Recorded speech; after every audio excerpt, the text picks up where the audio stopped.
ईशा को खेलते हुए देखा।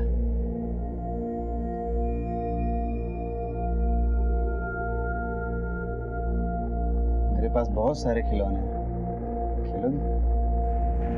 आ जाओ।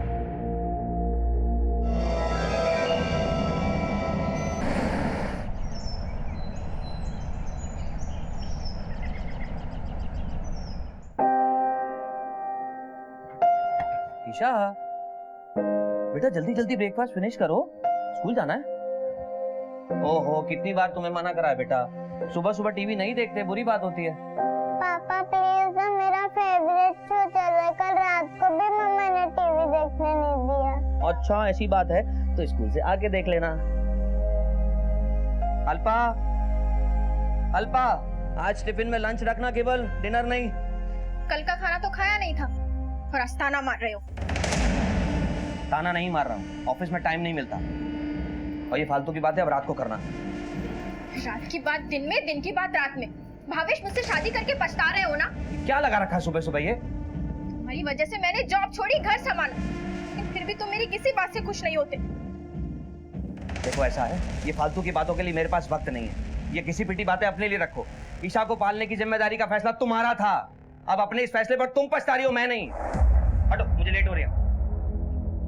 मम्मी प्रोजेक्ट का प्रिंट आउट निकालना तो भूल गए। कल नहीं बता सकती थी? अभी 10 मिनट में बस आने वाली है और तुम्हें प्रिंट आउट चाहिए। अब इतनी सुबह कहाँ से अरेंज करो प्रिंट आउट? चलो बेटा, पापा को बाय करो, जल्दी मिलते हैं। आते वक्त मेरे लिए वो वाली चॉकलेट लाना। Bye bye, love you.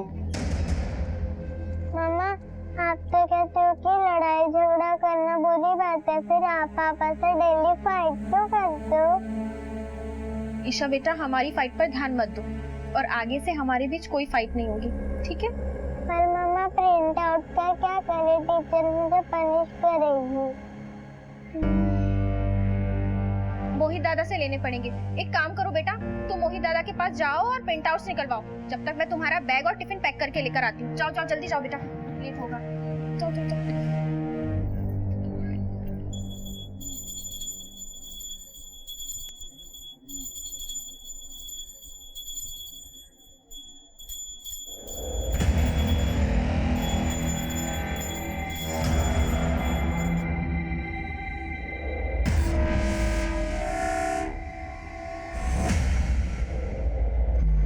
अरे ईशा बेटा, तो कुछ काम था?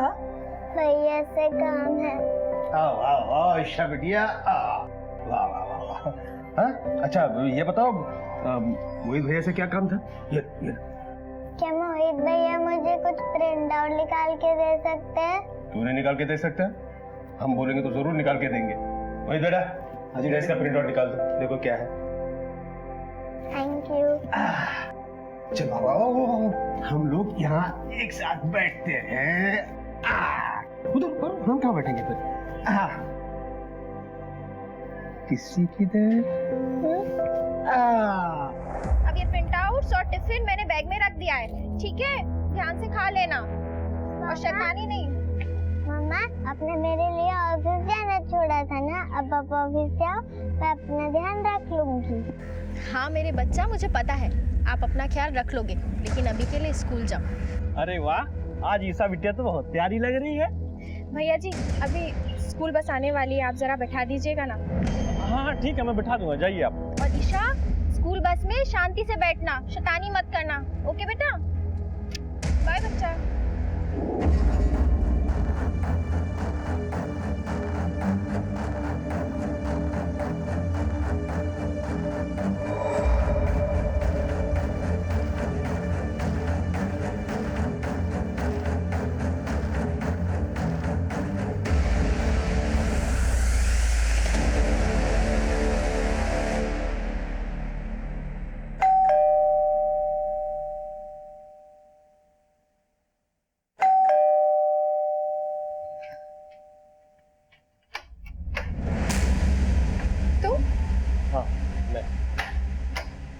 अंदर आओ।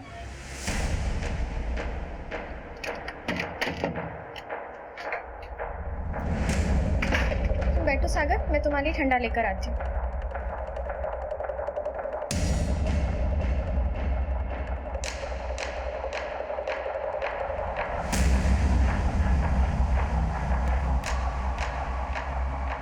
सागर ठंडा पियो।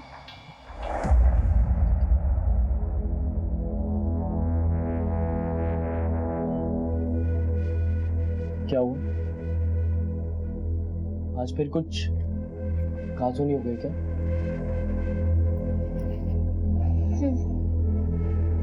ये तो रोज की बात है। जिंदगी से गिला करने से बेहतर है कि उसे नए तरीके से शुरू करो। जरूरी नहीं है कि जिंदगी हमेशा तुम्हें धोखा ही दे। नहीं सागर, अगर जिंदगी ने मुझसे कुछ छीना है तो उसके बदले भी मुझे कुछ दिया है। ईशा, मेरी बेटी, वही मेरे जीने का सहारा है। और पता है सागर, मुझे उम्मीद है कि एक दिन सब कुछ ठीक हो जाएगा। तुम ठंडा पियो।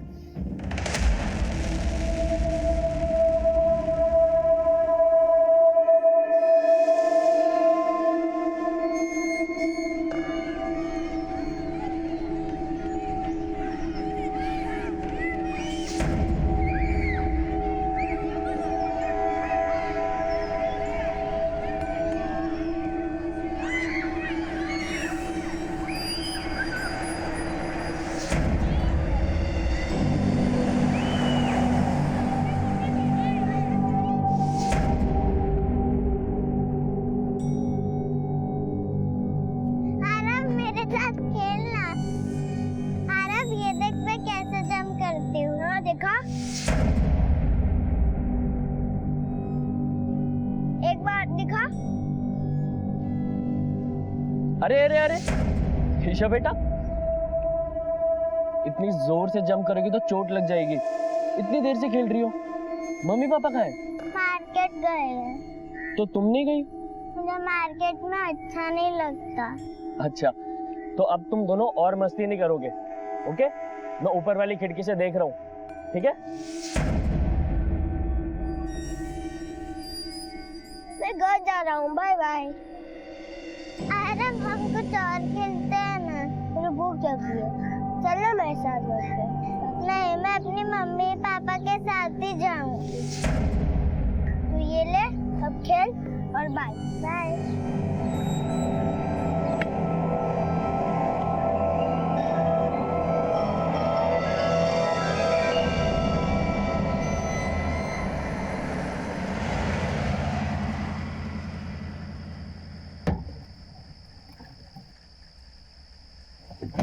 अच्छा सुनो भावेश, हाँ मैं सामान लेकर ऊपर जाती हूँ, तुम ईशा को लेकर आओ। ठीक है, जाओ। जल्दी आना। और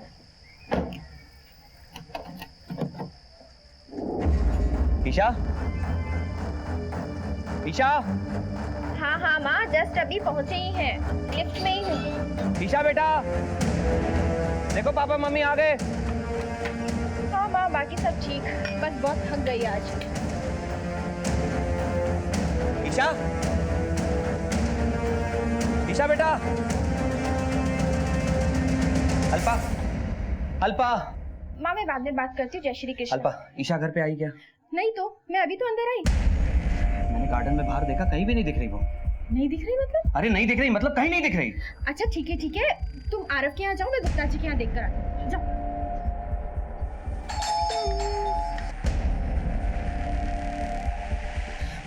भाभी, ईशा आई क्या? नहीं, ईशा यहाँ पे और नहीं वो आई। तो आरव के साथ। आरव बेटा, ईशा आपके साथ गार्डन में खेल रही थी। आपको तो पता होगा बेटा, कहाँ है ईशा? नहीं अंकल, मैंने उसे बोला था, लेकिन वो गार्डन में आपका वेट करती थी। हाँ, मैंने देखा था ईशा को यहीं गार्डन में। वो कदम काका के बेटे आरव के साथ खेल रही थी। इनफैक्ट मैंने उन दोनों से बात भी की है। कितने बजे सागर? यही कोई 7:30 बजे।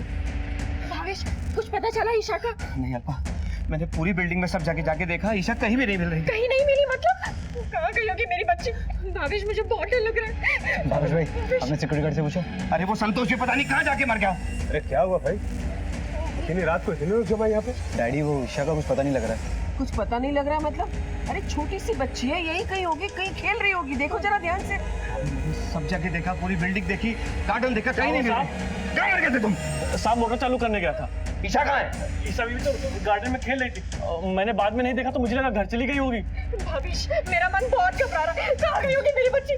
देखो अल्पा, घबराओ नहीं। भावेश, ज्यादा वक्त गुजरा नहीं है। एक काम करो, पुलिस को फोन कर। पुलिस को फोन लगाओ जल्दी।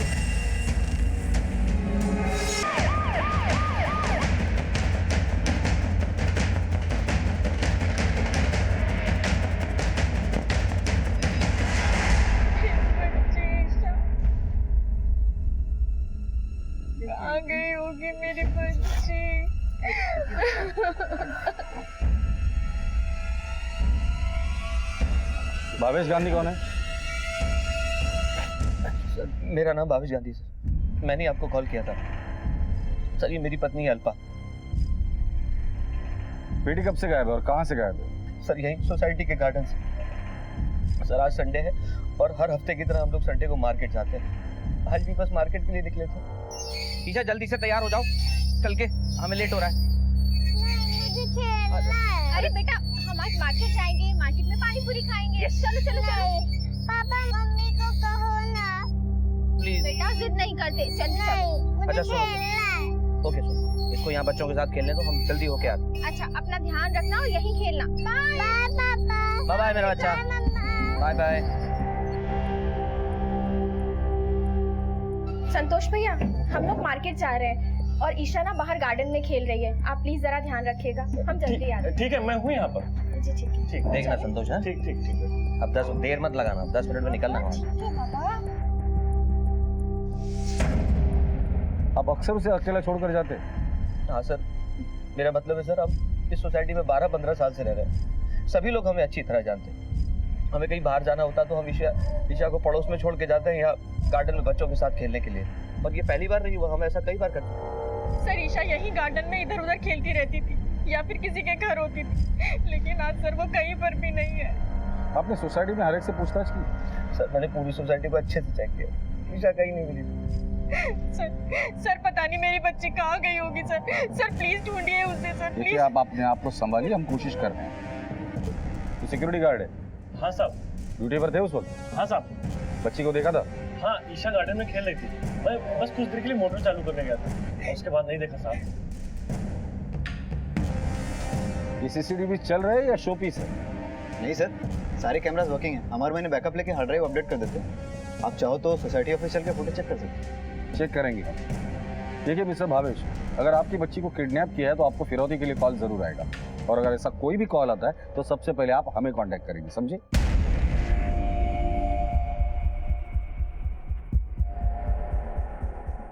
आप कितने बजे मार्केट के लिए निकले थे? सर तकरीबन 6 बजे के आसपास। 6 बजे के बाद की फुटेज दिखाओ। Okay sir. स्टॉप करो ये वाला। ये आपकी बेटी है? सर ये मेरी बेटी ईशा है सर। इस बच्चे के साथ खेल रही है? सर ये आरव है, इसी सोसाइटी का बच्चा।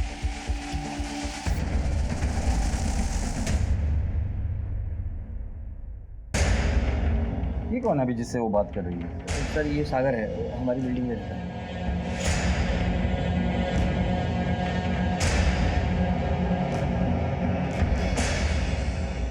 7:35 को ईशा वहां से चली गई। 7:40 को तुम्हारा वॉचमैन उसके पीछे चला गया।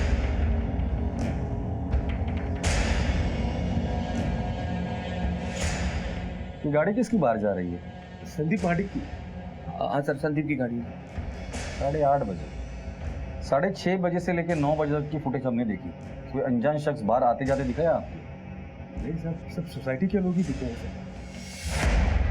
लेकिन फुटेज में ईशा भी सोसाइटी के गेट के बाहर जाते हुए दिखाई नहीं दी। इसका मतलब हो ना हो ईशा इसी सोसाइटी में। मोरे, सोसाइटी में जाके हर घर की अच्छे से तलाशी करो। सर, पुलिस ने मामले की गंभीरता को देखते हुए सोसाइटी के हर घर को छान मारा। चप्पा चप्पा तलाश किया गया, लेकिन ईशा का कुछ पता नहीं चला। तुम्हें क्या लगता है कि कोई इनकी फैमिली के साथ? सोसाइटी के सभी प्रेमिसेस को चाहिए, बच्चे कहीं नहीं मिले। अब एक ही पॉसिबिलिटी बचती है, वो गाड़ी। सर, इसे कुछ बताना है आपको। बोल। सर, भावेश भैया का संदीप महादिक करके एक आदमी है, उसके साथ आए दिन झगड़ा होते रहता है उनका। आज सुबह भी सोसाइटी कमेटी में बहुत जोरदार लड़ाई हुई उनके। संदीप भाई खोटी बात है, आपके एसी का पानी मेरी गाड़ी पे गिर रहा है। रोज पतरा खराब हो रहा है, कौन भरपाई करके देगा उसकी? कौन भरपाई का मतलब? क्या मतलब? तुम्हारा एसी पानी गिर रहा है, कौन भरपाई करेगा? आप एक काम कीजिए मिस्टर गांधी, आप अपनी कार कहीं और पार्क कीजिए। ये कौन सा तरीका? अरे क्या बात कर रहे हो? एक बात सुन, सोसाइटी का जो प्रीमाइसेस है ना, सबकी कॉमन प्रॉपर्टी है, आपकी ओनरशिप नहीं है, समझ में आएगा नहीं? तो ठीक है, हम लीगल पेपर के साथ बात करेंगे, कोर्ट में बात करेंगे, समझा? कोर्ट की धमकी किसको देता है? मेरी बात अरे छोड़िए, हम गिरे ना कोर्ट में। क्या कर रहे हैं, लड़ाई कर रहे हैं? फ्लैट नंबर क्या है उसका? सर 802। संदीप का है? वो तो बाहर गए हैं। कहाँ? पुणे। क्यों? किसी काम से। अभी थोड़ी देर पहले तक तो यहीं पर थी।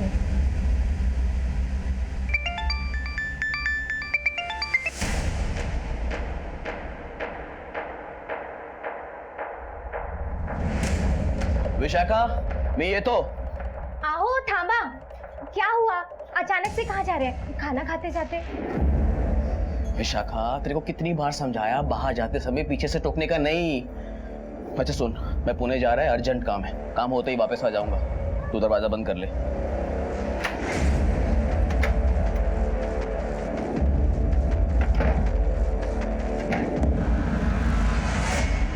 पूना में किसके यहाँ गए? मुझे नहीं मालूम सर, उनके बिजनेस का मुझे कुछ भी नहीं पता है। घर से निकलने के बाद उन्होंने कॉल किया था तुम्हें? नहीं। नंबर दो उनका। हाँ जी, 9800।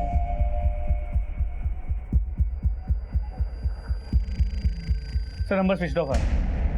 अगर उनका फोन आता है तो तुरंत हमें कांटेक्ट करने के लिए बोल देना। जी सर। लड़की 8 और 9 के बीच गायब हुई है और संदीप 8:30 बजे अपने घर से पूना के लिए निकला था। अब दो पॉसिबिलिटीज बनती है, लड़की या तो इसी कॉम्प्लेक्स में या फिर संदीप के पास है। लेकिन सर सिर्फ गाड़ी पे एसी का पानी गिरने के झगड़े की वजह से कोई इतना बड़ा कदम क्यों उठाए? फिर उसका फोन क्यों स्विच ऑफ है? उसका पूना के लिए निकलना और फोन स्विच ऑफ होना ये कोइंसिडेंस नहीं हो सकता। सर जिस तरह की फेंसिंग है, यहाँ से बच्ची को उठाकर बाहर ले जाना मुश्किल है। घर की तलाशी कहाँ तक पहुंची? बस सर 2-3 घर ही बचे हैं। ठीक है मोरे, सिक्योरिटी गार्ड से अकेले में बात करो, हो सकता है कि संदीप के अलावा भी कोई एंगल हो इस केस में। सर साहब, मैं अपने माँ बापू की कसम खा के कहता हूँ साहब, मैं उस बच्ची के बारे में कुछ भी नहीं जानता हूँ। देख संतोष, एक बच्चे किडनैप हुए, वो भी जब तू ड्यूटी पर। पहले बच्ची विंग में जाती है और उसके पीछे तू जाता और फिर बच्ची किडनैप हो जाती। ऐसी हालत में तुझ पे शक कैसे ना करे? बता कहाँ गया था? साहब गरीब आदमी हूँ साहब, मैं ऐसा क्यों करूँगा? तुम्हें उनके परिवार के बारे में कुछ ऐसी चीज़ नोटिस की है जो तुम्हें अजीब लगी हो? साहब वो सागर साहब अल्पा मैडम के आगे पीछे घूमते रहते हैं, हमेशा घूरते रहते हैं और ईशा बेटे से कभी कभी आते रहते बात भी करते हैं। हाँ सर, मैं आता जाता रहता हूँ अल्पा के घर। पूरी सोसाइटी में तुम सिर्फ अल्पा से बात करते हो और ईशा को ही चॉकलेट देते हो, खास वजह? वो दरअसल अल्पा मेरी अच्छी दोस्त है, लेकिन भावेश के बर्ताव से वो दुखी रहती है सर। तो तुम उसे कंधा देने का काम करते हो? नहीं सर, बस बात कर लेता हूँ। सिर्फ बात करते हो या कुछ और भी है? ईशा को कहाँ गायब किया तुमने? नहीं सर, मैं भला ईशा को क्यों गायब करूँगा? मेरे और अल्पा के बीच में ऐसा कुछ नहीं है, मैं उस टाइप का लड़का नहीं हूँ सर। तुम किस टाइप के लड़के हो इसका पता तो हम लगा ही लेंगे, लेकिन जब तक ये केस सॉल्व नहीं होता तुम शहर छोड़ के कहीं नहीं जाओगे।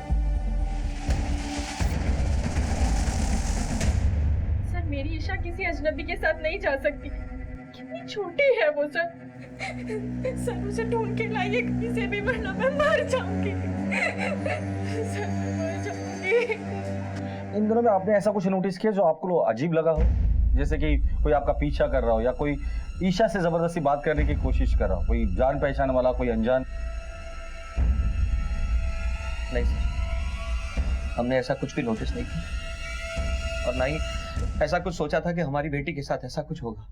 ये सागर जो आपके सोसाइटी में रहता है, उसके साथ आप लोगों का क्या रिलेशन है? सर कुछ नहीं, बस ऐसे ही आते जाते जान पहचान है, हमारी ही बिल्डिंग में रहता है। क्या वो ईशा को नुकसान पहुंचा सकता है? नहीं नहीं सर, वो ऐसा क्यों करेगा? ठीक है मोरे, ईशा की फोटो आसपास के इलाके में भी दिखा दो, हमें कोई भी पॉसिबिलिटीज को इग्नोर नहीं करना चाहिए।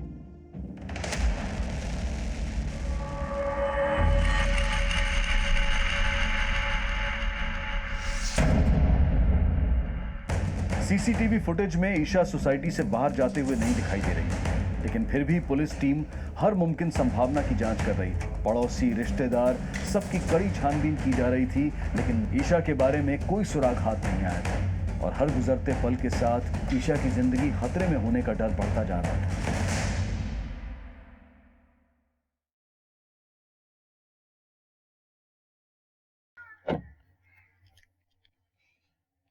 आपण संदीप माडिक हो साहब, संदीप माडिक नहीं आए सर। मेरी कंपनी पुणे में पिछले काफ़ी सालों से ज़मीन खरीदना चाह रही थी, पैसे भी तैयार थे सर। कल शाम को मेरे बिजनेस पार्टनर का फ़ोन आया और बस मैंने पैसे का बैग उठाया और तुरंत पुणे के लिए रवाना हो गया। वो डील भी फाइनल होगी सर और पेमेंट करके बस रातों रात में अभी पहुंचा हूँ मुंबई। सुबह तुम्हारा भावेश के साथ झगड़ा हो जाता है, उसी शाम भावेश की बेटी ईशा गायब हो जाती है, उसी शाम तुम्हें तुम्हारा बिजनेस पार्टनर का फोन आता है, तुम पुणे चले जाते हो। एक दिन में इतने सारे कोइंसिडेंस, थोड़ा अजीब नहीं लगता? वो सब मैं नहीं जानता सर, लेकिन मैं जो कुछ भी कह रहा हूँ बिल्कुल सच कह रहा हूँ सर। आप चाहिए तो मेरे बिजनेस पार्टनर से पूछ सकते हैं सर, मैं उनकी डिटेल्स देने को तैयार हूँ सर। वो तो डिटेल्स हम लेंगे ही और वेरीफाई भी करेंगे। सर आप समझते क्यों नहीं है, सोसाइटी की छोटी मोटी झगड़े की वजह से ऐसा घिनौना काम मैं थोड़ा ही करूँगा। छोटे छोटे झगड़ों की वजह से बड़े बड़े जुर्म होते हुए हमने देखे हैं। अपने सारे डिटेल्स लिखवा देना और शहर छोड़कर जाने से पहले हमें इन्फॉर्म करेंगे। दीक्षित, गाड़ी चेक करो इनकी। ओके साहब। अरे कमाल करते सर आप समझते क्यों नहीं, मैं जो कुछ कह रहा हूँ सच कह रहा हूँ। आप लोग बिना मतलब कि मुझ पर शक कर रहे हैं, और वैसे भी आपको ईशा के बारे में पूछना है तो सर आप गुप्ता जी से क्यों नहीं पूछते? किसी की दे क्योंकि कल शाम को जब मैं पुणे जा रहा था तो ईशा गुप्ता जी के घर के सामने खड़ी थी। तुम 8:30 बजे बिल्डिंग के गेट से बाहर निकले, इसका मतलब गुप्ता जी के यहाँ तुम 8:20 या 8:25 को पहुंचे होंगे।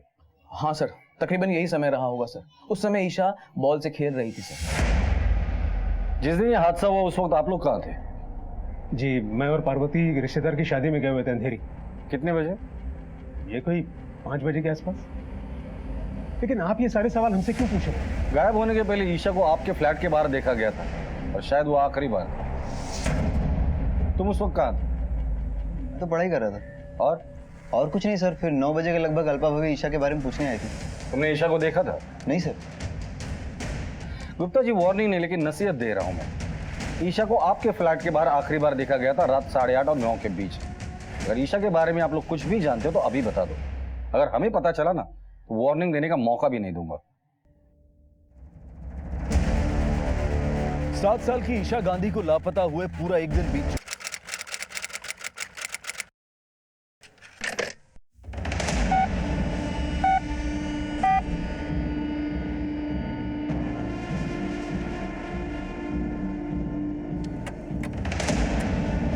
बोरीवली के जंगल में एक जली हुई लाश मिली है।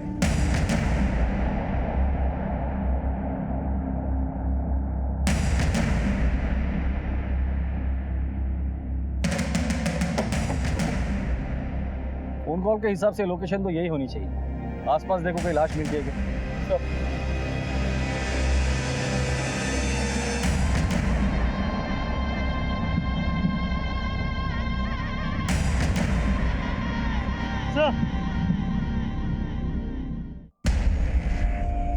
लाश तो बुरी तरह से जल चुकी।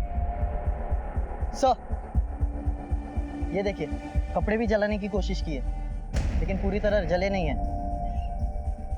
कपड़े और बॉडी को देखकर लगता ही है किसी बच्चे की लाश है। तो कहीं ये लाश ईशा की तो नहीं? हो सकता है। बॉडी को पोस्टमार्टम के लिए भेज दो और जो भी एविडेंसेस यहाँ मिलता है फॉरेंसिक में भेज दो। कपड़े ईशा के माँ बाप को दिखाकर इसकी शिनाख्त करवाएं।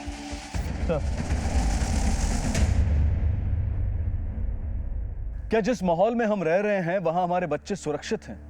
क्या जिस व्यस्त जीवन शैली को हम व्यतीत कर रहे हैं उसमें हम अपने बच्चों की सुरक्षा का पूरा ख्याल रख पा रहे हैं? आज के दौर में जहां पति पत्नी दोनों काम करते हैं तो बच्चे या तो बेबी सिटिंग सेंटर्स में होते हैं, मेड्स के पास होते हैं या फिर पड़ोसियों के पास। और ऐसे में दिन भर उनके साथ क्या हो रहा है क्या हमें इसके बारे में पता होता है? NCRB यानी कि नेशनल क्राइम रिकॉर्ड ब्यूरो की एक रिसर्च के अनुसार बच्चों के अगेंस्ट क्राइम की संख्या पिछले कुछ सालों में हमारे देश में 300% बढ़ी है और ये आंकड़े काफी खतरनाक और चिंताजनक हैं। बोरीवली के जंगल में हमें एक बच्चे की जली हुई लाश मिली और उसके बाजू में ये जले हुए कपड़े हैं। क्या ये ईशा के हैं?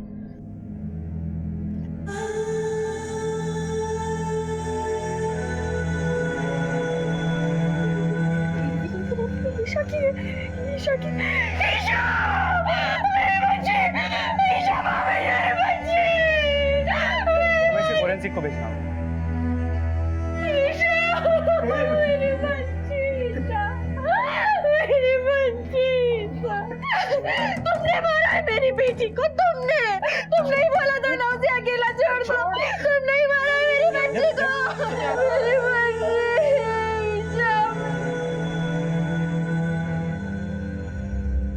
मुंबई के बोरीवली इलाके में एक सुनसान जगह पे पुलिस को आज एक बच्ची की जली हुई लाश मिली है।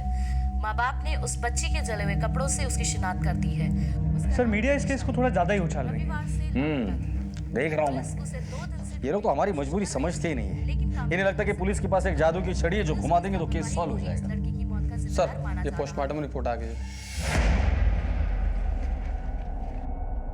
सर रिपोर्ट के मुताबिक बच्चे की उम्र करीब 5 से 7 साल की है और उसकी मौत दम घुटने की वजह से हुई, जिसके बाद बॉडी को जलाया गया, लेकिन अभी कुछ ठोस कहा नहीं जा सकता। बॉडी को पूरी तरह से जला दिया है। रिपोर्ट आने में वक्त तो लगेगा। सर इसके अलावा बॉडी के पास जो आधे जले हुए कपड़े मिले उसमें सीमन के ट्रेसेस हुए।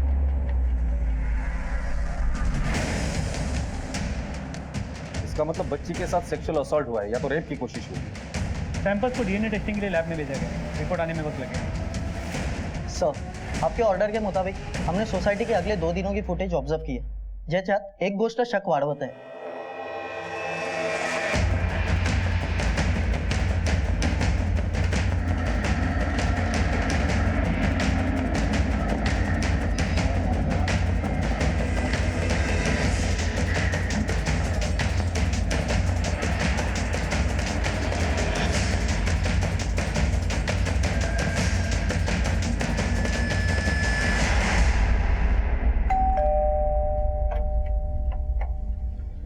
तेरे से कुछ बात करनी है, पुलिस स्टेशन चल। मगर क्यों? चल बोला ना। माँ! चल। माँ! डैडी! अरे क्या हुआ सब?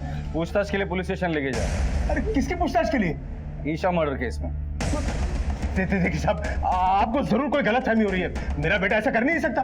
ले चलो इसे। मेरी बात सुनिए। साहब मेरी बात सुनिए। साहब मुझे को छोड़ दीजिए। देखिए गलतफहमी हो रही है। साहब लेकिन अब पता नहीं मेरे बेटे को ले जा रहे हैं। साहब एक मिनट। चलिए। साहब मेरी बात सुनिए। मैं समझता हूँ साहब, न्यूज़पेपर और अखबार में आपकी धज्जियां उड़ाई जा रही है। असली गुनहगार को तो आप पकड़ नहीं पा रहे।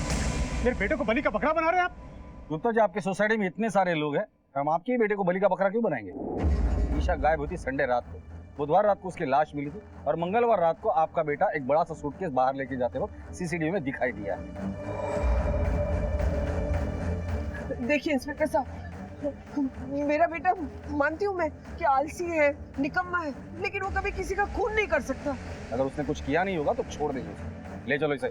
सर्कमस्टेंशियल एविडेंस के आधार पर मोहित दोषी पाया गया, लेकिन मोहित के माता पिता और सोसाइटी के लिए ये आरोप अविश्वसनीय था, क्योंकि बचपन से ही सब उसे जानते थे। वो ईशा को अपनी छोटी बहन की तरह मानता था, लेकिन क्या पुलिस का ये शक सही था? शराब पीता? जी कभी कभी बियर पी लेता हूँ। संडे को क्या पिया था? कुछ नहीं सर। कौन देखता है ब्लू फिल्म्स? कभी नहीं सर। मोरे लैपटॉप चेक करो इसका। सर कभी कभी देख लेता हूँ सर। बैग कहाँ से लिया? कौन सा बैग सर? वही जिसमें ईशा को डालकर लेकर गया था। सर उस बैग में लास्ट ईयर की बुक्स थी जो मैं जूनियर स्टूडेंट को देने गया था बस। स्टूडेंट का नाम बता। जी वो सर वो मैं एनजीओ में देने गया था। एनजीओ का नाम बोल। वो आशा प्रकाश ज्योति प्रकाश सर। लेके आ गया बैग उधर? नहीं सर, बैग चोरी हो गया। चरस गांजे का नशा करता है? नहीं सर। तो तेरे जेब में मैच बॉक्स कैसे मिला? जी कभी कभी सिगरेट पी लेता हूँ। लड़की को जलाने के लिए पेट्रोल कहाँ से मिला? जी मैच बॉक्स रहने का मतलब ये थोड़ी है कि मैंने लड़की को जलाया। तो फिर किसी को सुपारी दी थी? सर मैं कसम खा के बोलता हूँ सर, मेरा इस केस से कोई कनेक्शन नहीं है सर। बैग कहाँ है वो? सर बताया तो था सर, बैग चोरी हो गया। ब्लड सैंपल ले लो और मैच करा। तो मंजूर हो गई और मोहित को जमानत मिल गई। भावेश और अल्पा अपनी बेटी की मौत के सदमे से अभी तक उबर भी नहीं पाए थे कि मोहित को जमानत मिलने की खबर से उनका क्रोध उमड़ आया। जेल के माहौल ने मोहित पर भी काफी असर छोड़ा था। जमानत के बाद मोहित अपनी जिंदगी में वापस लौट चुका था, लेकिन लोगों का उसकी तरफ देखने का नजरिया बदल चुका था। मोहित के बर्ताव में भी काफी बदलाव महसूस हो रहा था और ये इस कहानी के भयानक अगले अध्याय की आहट थी। माँ सुन तो। कुछ नहीं सुनना मुझे। मेरी बात तो सुन। एक भी बात नहीं सुननी मुझे तेरी। अरे माँ मेरी बात सुन। मेरे से बात मत कर, मैंने कहा ना तुझे। माँ सुन तो बात। मैं आज के बाद कभी जुआ खेलने नहीं जाऊंगा। अच्छी बात है। माँ तो मुझसे ऐसे क्यों बात कर रही है? मुझे तुझसे बात करने से भी डर लगता है। तुझे जेल से छुड़ाना ही नहीं चाहिए था हमें। पार्वती ये क्या बातें कर रही हो? नहीं डैडी, माँ ठीक करी। मुझे जेल से छुड़ाना ही नहीं चाहिए। जब खुद की माँ को मुझ पर भरोसा नहीं है तो क्या फायदा? माँ तुझे क्या लगता है मैंने ईशा को मारा है? मैं ईशा को मार सकता हूँ? ठीक है माँ, मुझे लगता है ना मैंने ईशा को मारा है, मैं तेरे लिए फांसी पे भी चढ़ जाऊंगा। बस इमोशनल ब्लैकमेल करने की कोशिश मत कर मुझे। एक बात बता, उस दिन रात को कौन सी किताबें लेकर गया था तू? पुलिस को चकमा दे सकता है, मुझे नहीं। ये बीती बातें लेकर बातें करने क्या फायदा तुम्हें? क्या बीती बातें? हाँ, जब देखो तभी बेटे का साइड लेते रहते हो। अरे बड़ी मुश्किल से अभी तो पुलिस ने छुड़ा के लाया हूँ उसे। बस आपकी वजह से ये बिगड़ता है, जब देखो तब बस बेटा बेटा बेटा, और कुछ खराब हो जाए तो उसके बाद माँ के ऊपर जाता है सब कुछ। तो दिन भर तुम्हारे पास ही रहता है ना। देखा, आ गए ना अपनी औकात पे। मैं ही बुरी बन गई आपके सामने।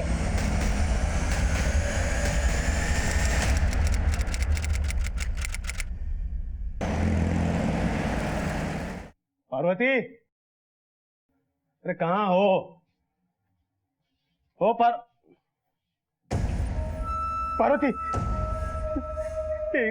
उठो पार्वती, उठो पार्वती।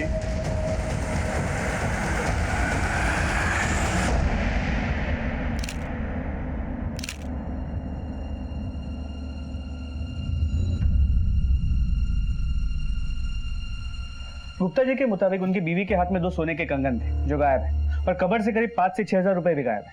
मतलब मर्डर का मोटिव पैसा है। इनका बेटा मोहित कहाँ है? सर, मोहित का नंबर स्विच ऑफ है और गुप्ता जी ये बात मानने को तैयार नहीं है कि मोहित ये सब कर सकता है। सर, सीसीटीवी फुटेज रेडी है। चलो सर ये देखिए,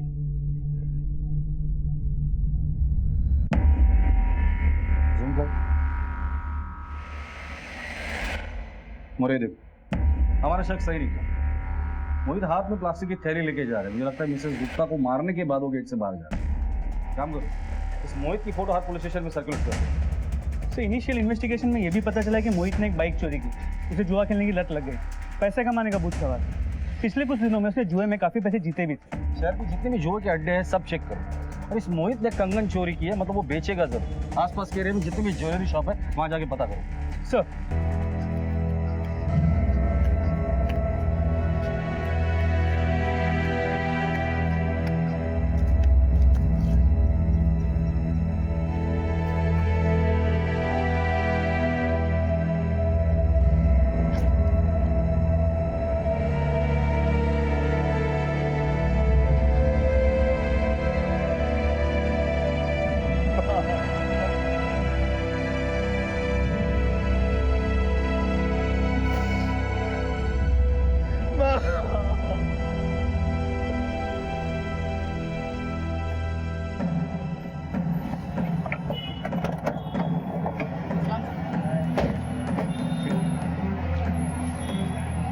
सुना है तुमने एक लड़के से चोरी की ज्वेलरी खरीदी है?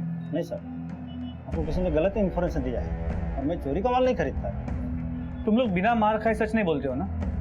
दीक्षित, क्यों से ले ला। चलिए भाई, चल। मैं कुछ नहीं किया सर, मैं कुछ नहीं किया। मेरी बात सुनो सर। जब 2 डंडे सही जगह पे पड़ेंगे ना, सब सच याद आ जाएगा। चल सर, बताता हूँ सर। बोल। वो 3 बंदे थे सर। 3 बंदे? जी सर। सीसीटीवी कैमरा का फुटेज मुझे देखना है। जी सर, मैं दिखाता हूँ।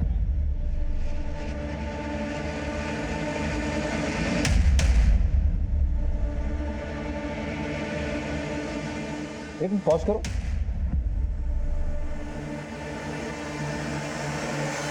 ये तो पीटर और जॉन है, चेन स्नैचर।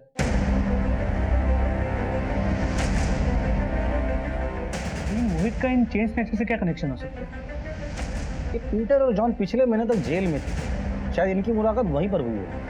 मोहित मुजरिम है, वो फरार हो सकता है, लेकिन ये पीटर और जॉन है। एक काम करो, पीटर और जॉन के अड्डे का पता करो, इनके पीछे इन्फॉर्मर लगा दो।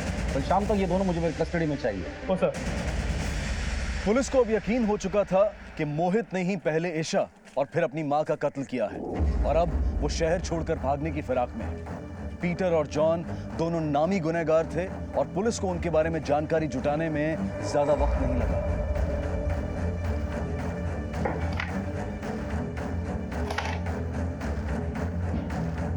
अरे पुलिस! अरे साहब, मैंने मिस नहीं किया साहब। हम मत मारो साहब, मत मारो साहब, बताता हूँ साहब, मत मारो साहब, मत मारो, बताता हूँ साहब, मत मारो साहब, बताता हूँ साहब, मत मारो साहब, पुणे जाने वाला है साहब वो। पुणे जाने से पहले वो बैंगलोर जाने वाला है, और बैंगलोर जाने के बाद वो पुणे जाएगा। लेकिन उससे पहले क्या? उससे पहले उसे किसी को मारना है साहब।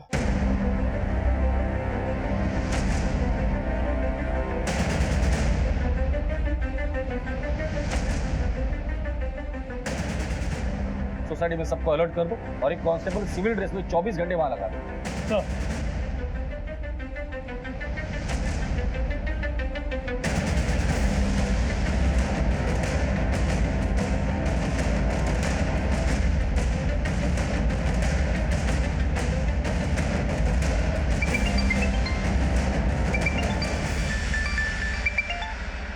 हेलो,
हमें छोड़ के चली गई पापा।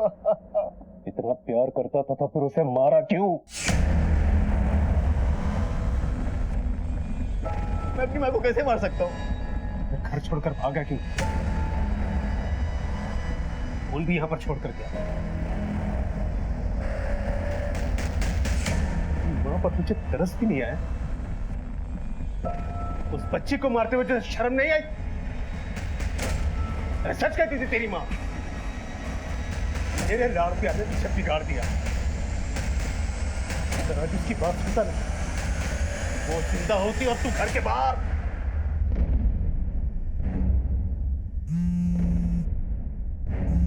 अगर मुझे पता होता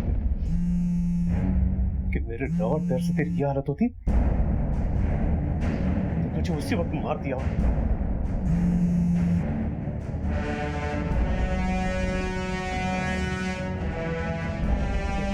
क्या कर रहा है? पागल हो गया तू? क्या कर रहा है तू? अरे पागल हो गया? तो आपकी किस्मत अच्छी थी जो आप बच गए, वरना माँ के साथ भेजने का प्लान बनाया था मैंने। कोई बात नहीं, आपकी किस्मत बदल देते हैं।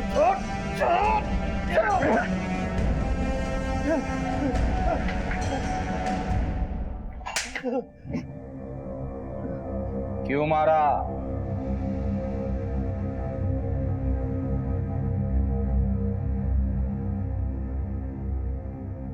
मैं जुए में बहुत पैसे हार चुका था, बर्बाद हो चुका था।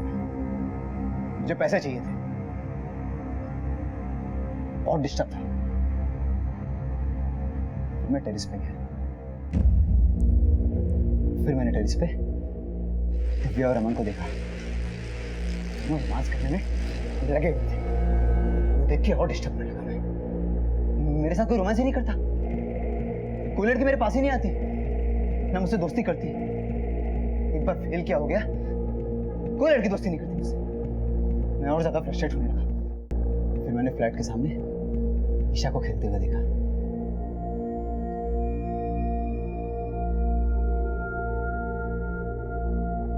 मेरे पास बहुत सारे खिलौने हैं, खेलोगी? आ जाओ।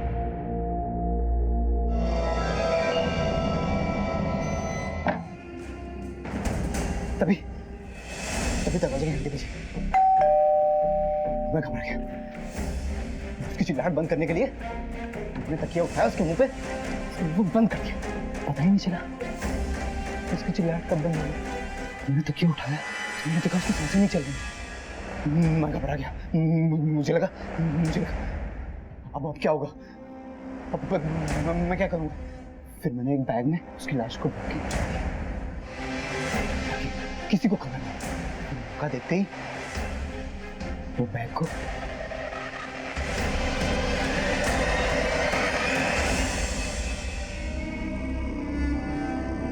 मैंने बोरीवली के पास वाले जंगल में उसकी लाश के कपड़े उतार के उसकी लाश को और कपड़े को दोनों को जलाऊंगा। फिर खुद ही पीसीओ से पुलिस कंट्रोल में फोन करके सब कुछ लिखूंगा। अपनी माँ को क्यों मारा तूने? माँ को?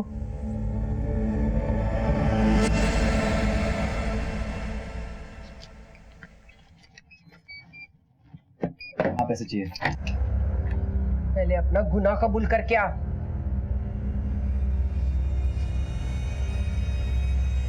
कौन सा गुनाह? कैसा गुनाह? हर बात पे ईशा ईशा ईशा। वो तुम्हारी औलाद है। मैं इसी बात की तो शर्म आती है मुझे कि तू मेरा बेटा है। तो तुझे सिर्फ बेल मिली है, रिहाई नहीं मिली है। एक न एक दिन फांसी का फंदा जरूर तेरे गले में पड़ेगा। बाद में होगा। अरे अरे मेरी चाबी दे, चाबी दे मेरी, दे मेरी चाबी दे, मेरी चाबी दे, दे मेरी चाबी।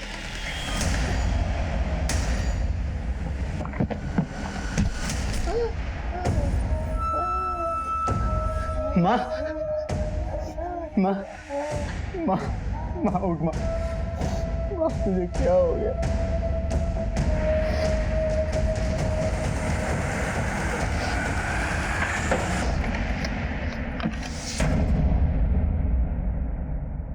माँ ऐसी होती है क्या? पहले तो हर बात में साथ देती थी, पहले हमेशा मेरा सपोर्ट करती थी, तो अचानक से बदल गई। मुझे पैसे चाहिए थे, वो पैसे नहीं देती थी मुझे। बोलता था मुझे पैसे दे पैसे दे पैसे दे, नहीं सुनती थी। क्या करती? मारना पड़ा उसे। बाप को मारने की कोशिश क्यों की? वो तो आंखें बंद करके तुझसे प्यार करता था।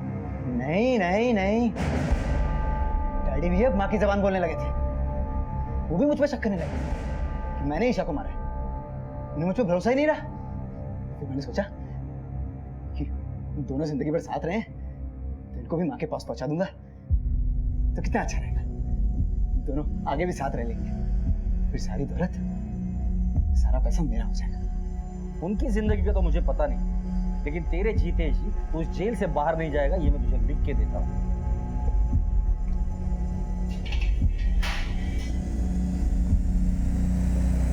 अदालत ने मोहित को ईशा गांधी को अगवा करने, उसे सेक्सुअली मोलेस्ट करने और कत्ल करने के इल्जाम में कुल मिलाकर 46 साल की सजा सुनाई है। मोहित पर अपनी मां के कत्ल करने का मुकदमा अब भी कोर्ट में चल रहा है। शायद किसी ने भी नहीं सोचा था कि मैकेनिकल इंजीनियर के सुनहरे सपने वाला मोहित हमेशा के लिए जेल की सलाखों के पीछे लुप्त हो जाएगा। अपने बच्चों की गतिविधियों पर नजर रखें, उन्हें सही और गलत के बीच का अंतर बताएं, उनसे खुलकर बात करें। इस बात का ध्यान रखें कि लाड प्यार और लापरवाही से की गई अनदेखी कहीं उनकी बर्बादी की वजह न बन जाए। इसी विचार के साथ अब मैं अनूप सोनी आपसे विदा लेता हूं। फिर मुलाकात होगी अगले एपिसोड में एक और चौंका देने वाले केस के साथ। तब तक अपना और अपने परिवार का ख्याल रखें और देखते रहें क्राइम पेट्रोल सिटी क्राइम्स। सबक एक को सीख हम सबको। जय हिंद।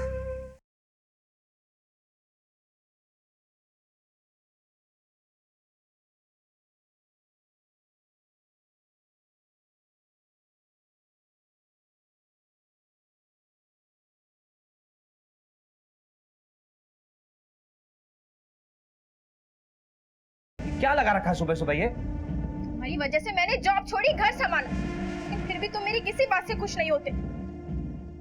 देखो ऐसा है, ये फालतू की बातों के लिए मेरे पास वक्त नहीं है। ये किसी पिटी बातें अपने लिए रखो। ईशा को पालने की जिम्मेदारी का फैसला तुम्हारा था। अब अपने इस फैसले पर तुम पछता रही हो, मैं नहीं। हटो, मुझे लेट हो रही है। मम्मी प्रोजेक्ट का प्रिंट आउट निकालना तो भूल गए। कल नहीं बता सकती थी? अभी 10 मिनट में बस आने वाली है और तुम्हें प्रिंट आउट चाहिए। अब इतनी सुबह कहाँ से अरेंज करो प्रिंट आउट? चलो बेटा, पापा को बाय करो, जल्दी मिलते हैं। आते वक्त मेरे लिए वो वाली चॉकलेट लाना। Bye bye, love you. मम्मा, आप तो कहते हो कि लड़ाई झगड़ा करना बुरी बात है, फिर आप पापा से डेली फाइट क्यों करते हो?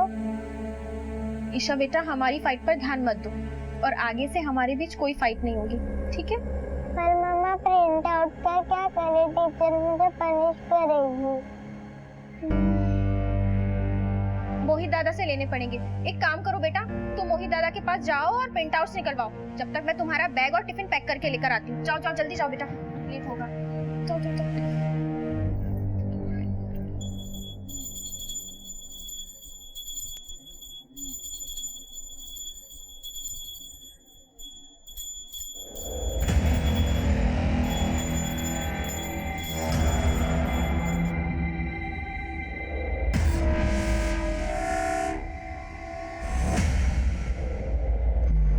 अरे ईशा बेटा, तू कुछ काम था? भैया से काम है। आओ आओ आओ ईशा बिटिया, वाह वाह वाह वाह। हाँ अच्छा ये बताओ मोहित भैया से क्या काम था? ये क्या मोहित भैया मुझे कुछ प्रिंट आउट निकाल के दे सकते हैं? तूने निकाल के दे सकता है? हम बोलेंगे तो जरूर निकाल के देंगे। मोहित बेटा अजी इसका प्रिंट आउट निकाल दो, देखो क्या है। Thank you. चलो आओ, हम लोग यहाँ एक साथ बैठते हैं। उधर हम कहाँ बैठेंगे फिर? किसी किधर? अब ये प्रिंट आउट्स और टिफिन मैंने बैग में रख दिया है, ठीक है? ध्यान से खा लेना और शैतानी नहीं। मम्मा आपने मेरे लिए अपने घर और अपने परिसर में हम अपने आप को सबसे ज्यादा सुरक्षित महसूस करते हैं, लेकिन अगर हमारे घर और हमारे परिसर से ही कोई अप्रिय घटना घट जाए तो वो हमारे विश्वास, हमारे भरोसे को नुकसान पहुंचाती है।